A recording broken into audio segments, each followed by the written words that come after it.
Welcome to deep insights. आज आम आलोचना करवा षष्ठ श्रेणीर विज्ञान बहिर अष्टम अध्यायटी जोड़ार नाम हूँ परिस्थान। बर्तमान आम देखा तुमे तुम गाँ किंबा तुमे रहुथिबा अंचलर पोखरी रे थिबा किंबा गड़िया देखिथिबो जंगल रे अनेक जीव रहुथिबार शुणिथिबो ହେଲା କି। ବର୍ତ୍ତମାନ ଆମେ ଦେଖିବା ଜଳୀୟ ପରିସ୍ଥାନରେ ଥିବା ଉଦ୍ଭିଦ ଓ ପ୍ରାଣୀ। ଜଳୀୟ ପରିସ୍ଥାନରେ ସବୁ କିଏ କିଏ ରହୁଛନ୍ତି? କଙ୍କଡା, ପଦ୍ମଫୁଲ, ଚିଙ୍ଗୁଡି, ପଦ୍ମପତ୍ର, ଗେଣ୍ଡା, କଇଁଛ, ମାଛ, ଦଳ ଇତ୍ୟାଦି। ଆମେ ଦେଖିବା ଜଳୀୟ ପରିସ୍ଥାନରେ ଥିବା ଉଦ୍ଭିଦ ଓ ପ୍ରାଣୀ ମାନଙ୍କ ବିଷୟରେ ଆଲୋଚନା କରିବା। ଦେଖିବା ଆଙ୍କ ଭିତରୁ କିଏ ହଉଛନ୍ତି ଜଳଜ ଉଦ୍ଭିଦ କିମ୍ବା ଜଳଜ ପ୍ରାଣୀ। ଦେଖିବା ପୋଖରୀ କିମ୍ବା ଗଡିଆରେ ରହୁଥିବା ଯୋଉ ଚିତ୍ର ଆମେ ଦେଖୁଛେ, ମାଛଟି କଣ? ମାଛଟି ଗୋଟିଏ ପ୍ରାଣୀ।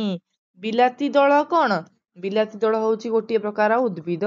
ଚିଙ୍ଗୁଡି କହିବା ଆମେ, ଚିଙ୍ଗୁଡି କଣ? ଚିଙ୍ଗୁଡି ହଉଛି କଣ? ଉଦ୍ଭିଦ ନା ପ୍ରାଣୀ? ପ୍ରାଣୀ। ପଦ୍ମପତ୍ର ହଉଛି ଗୋଟିଏ ଉଦ୍ଭିଦର ଅଂଶ। ଗେଣ୍ଡା ଗୋଟିଏ ପ୍ରାଣୀ, କଇଁଛ ଗୋଟିଏ ପ୍ରାଣୀ, ମାଛ ଗୋଟିଏ ପ୍ରାଣୀ, ଦଳ କିନ୍ତୁ ଉଦ୍ଭିଦ, କଙ୍କଡାଟିଏ ପ୍ରାଣୀଟିଏ। ହେଲା କି। ଏସବୁ ବର୍ତ୍ତମାନ ଆମେ ସାରଣୀରେ ଲେଖିଦବା। ପରିସ୍ଥାନ କହିଲେ କଣ ବୁଝୁଛେ? ପ୍ରତ୍ୟେକ ଜୀବ ହେଉଛି ଜୀବ ଜଗତର ଏକ ଜୈବିକ ଏକକ। ଜୈବିକ ପଦାର୍ଥର ସମାହାରରେ ସେମାନଙ୍କ ଶରୀର ଗଠିତ। ପ୍ରଶ୍ନଟି ଲେଖିବେ ପରିସ୍ଥାନ କଣ? ଉତ୍ତରଟି ହବ ପ୍ରତ୍ୟେକ ଜୀବ ହେଉଛନ୍ତି ଜୀବ ଜଗତର ଏକ ଜୈବିକ ଏକକ।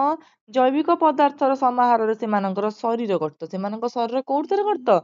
ଜୈବିକ ପଦାର୍ଥର ସମାହାରରେ ସେମାନଙ୍କର ଶରୀର ଗଠିତ। ସେ ତାହାର ନିର୍ଦ୍ଦିଷ୍ଟ ପରିସ୍ଥାନରେ ବାସ କରେ। ସେ କଣ କରିଥାଏ? ନିର୍ଦ୍ଦିଷ୍ଟ ପରିସ୍ଥାନରେ ବାସ କରିଥାଏ। ତାପରେ କଣ? ଉଦ୍ଭିଦ ଓ ପ୍ରାଣୀ ଉଭୟ ସମାନ ପ୍ରକାରର ମୌଳିକ ଉପାଦାନ ଦ୍ୱାରା ଗଢା ହୋଇଥିଲେ ହେଁ ସେମାନଙ୍କର ଶରୀର ଗଠନ ଅଲଗା। ଦେଖ, ଉଦ୍ଭିଦ ଓ ପ୍ରାଣୀଙ୍କ କଥା ଯଦି ଆମେ ଚିନ୍ତା କରିବା, ସେମାନଙ୍କର ଶରୀର ଯୋଉ ଗଠନ କରାଯାଇଛି, ସେ ଗୋଟିଏ ମୌଳିକ ଉପାଦାନରେ ଗଠିତ ହୋଇଛି। କିନ୍ତୁ ବିଭିନ୍ନ ପ୍ରକାର ଶରୀର ଗଠନ କଣ ସମାନ? ଉଦ୍ଭିଦ ଯେମିତିଆ ପ୍ରାଣୀ ସେମିତିଆ ନା ଅଲଗା? କେମିତି ଜାଣିବା? କଣ? ଆସ ଜାଣିବା ଏଇ ପରିସ୍ଥାନଟିର କାମ କଣ। ଦେଖ, ଯୋଉ ଜୀବ ଓ ପ୍ରାଣୀ ଜଗତରେ, ଉଦ୍ଭିଦ ଜଗତ ଯୋଉ ରହିଲା ସମ୍ପୂର୍ଣ୍ଣ ସୃଷ୍ଟିରେ, ଯୋଉ ଜୀବ ମାନେ, ପ୍ରାଣୀ ମାନେ, ଉଦ୍ଭିଦ ମାନେ ସବୁ ବାସ କରନ୍ତି, ସେମାନଙ୍କର ଶରୀରର ଯୋଉ ରହିଲା ତାଙ୍କର ଯୋଉ ଶରୀର ଗଠନକୁ ନେଇକିନା ସେମାନେ କେଉଁ ସ୍ଥାନରେ ବାସ କରିପାରିବେ ସେଇଟା ନିର୍ଦ୍ଧାରିତ କରାଯାଇଥାଏ। ସେ ଯେଉଁଠି ଜନ୍ମ ହେଇଛି ଯୋଉ ସ୍ଥାନରେ, ସେ ସେଇ ସ୍ଥାନରେ ରହିବାକୁ ଉପଯୁକ୍ତ। ସେଇଟା ତାର ପରିସ୍ଥାନ। ଉଦ୍ଭିଦ ଓ ପ୍ରାଣୀ ମାନଙ୍କର ବାସସ୍ଥାନ ଓ ତାର ଚତୁଃପାର୍ଶ୍ୱକୁ ପରିସ୍ଥାନ କୁହନ୍ତି। ମାନେ କିଏ କୋଉ ପରିବେଶରେ ରହିବାକୁ ଉପଯୁକ୍ତ ରହିପାରିବ। ମାଛଟିକୁ କଣ ଆମେ ଜଳସ୍ଥଳ, ଜଳ ଛାଡିଦବା ରହିବ? ସ୍ଥଳରେ ରହିପାରିବ ନା। ପରିସ୍ଥାନ ହେଉଛି ପରିବେଶର ଗୋଟିଏ ଅଂଶ। ଏହା ଭିନ୍ନ ଭିନ୍ନ ଉପାଦାନକୁ ନେଇ ଗଠିତ। ତାହେଲେ କଣ ହେଲା? ପରିସ୍ଥାନ କଣ ସବୁ ଜିନିଷକୁ ନେଇ ଗଠିତ? ବିଭିନ୍ନ ଉପାଦାନକୁ ନେଇକି ପରିସ୍ଥାନ ଗଠିତ। ପରିସ୍ଥାନର ଦୁଇଟି ଉପାଦାନରେ ଗଠିତ। ସେଗୁଡିକ ହେଲା ଜୈବିକ ଉପାଦାନ ଆଉ ଗୋଟେ ଅଜୈବିକ ଉପାଦାନ। ହେଲା, ଜୈବିକ ଉପାଦାନ କଣ? ଦେଖ, ଯେକୌଣସି ପରିସ୍ଥାନରେ ଜୈବିକ କାରକକୁ ତିନି ଭାଗରେ ବିଭକ୍ତ କରାଯାଇଛି। ଉତ୍ପାଦକ ବା ସବୁଜ ଉଦ୍ଭିଦ, ଭକ୍ଷକ ବା ପ୍ରାଣୀ, ଅପଘଟକ ବା କେତେକ ଜାତିର ମୃତଭୋଜୀ ଅଣୁଜୀବ। ଉତ୍ପାଦକ ବା ସବୁଜ ଉଦ୍ଭିଦ ମାନେ ନିଜ ଖାଦ୍ୟକୁ ନିଜେ ପ୍ରସ୍ତୁତ କରିପାରନ୍ତି। ଭକ୍ଷକ ମାନେ ଦୁଇ ପ୍ରକାରର, ତୃଣଭୋଜୀ ବା ଶାକାହାରୀ ଏବଂ ମାଂସାଶୀ। ଅଣୁଜୀବ ଯିଏ, ସେ ବହୁତ କ୍ଷୁଦ୍ର, ସେମାନଙ୍କୁ ଖାଲି ଆଖିରେ ଦେଖି ହୁଏନି। ଅଧିକାଂଶ ଅଣୁଜୀବଙ୍କର ନିଜ ପାଇଁ ଖାଦ୍ୟ ପ୍ରସ୍ତୁତି କ୍ଷମତା ନଥାଏ। ସେମାନେ ପରଜୀବୀ କିମ୍ବା ମୃତଭୋଜୀ ଭାବରେ ସେମାନଙ୍କର ପରିସ୍ଥାନରୁ ଖାଦ୍ୟ ସଂଗ୍ରହ କରନ୍ତି। ବିଶେଷତଃ ଯୋଉ ମୃତଭୋଜୀ ଅଣୁଜୀବ ମାନେ ଜୀବ ଶରୀରରୁ ଆବଶ୍ୟକ ଉପାଦାନ ଗ୍ରହଣ କରନ୍ତି ଏବଂ ପରିବେଶକୁ ଯବକ୍ଷାରଜାନ, ଅମ୍ଳଜାନ ଓ ଅନ୍ୟାନ୍ୟ ପୋଷକ ପଦାର୍ଥ ତ୍ୟାଗ କରନ୍ତି। ତାହା ପୁନର୍ବାର ଉଦ୍ଭିଦ ମାନେ ଗ୍ରହଣ କରି ନିଜର ବୃଦ୍ଧି ଓ ବିକାଶରେ ଲଗାନ୍ତି। ଏଥିପାଇଁ ମୃତଭୋଜୀ ଅଣୁଜୀବଙ୍କୁ ଅପଘଟକ ବୋଲି କୁହାଯାଏ। ତାହେଲେ ଅପଘଟକ ବୋଲି କାହାକୁ କହିଥାଉ ଆମେ? ମୃତଭୋଜୀ ପ୍ରାଣୀ ମାନଙ୍କୁ ଅପଘଟକ ବୋଲି କହିଥାଉ। କାହିଁକି? ସେମାନେ କଣ କରନ୍ତି? ପରିବେଶକୁ ପରିଷ୍କାର ରଖିବାରେ ସହାୟକ ହୋଇଥାନ୍ତି। ଜୈବିକ ଉପାଦାନ କଣ କେତେ ଭାଗରେ ବିଭକ୍ତ କରାଗଲା?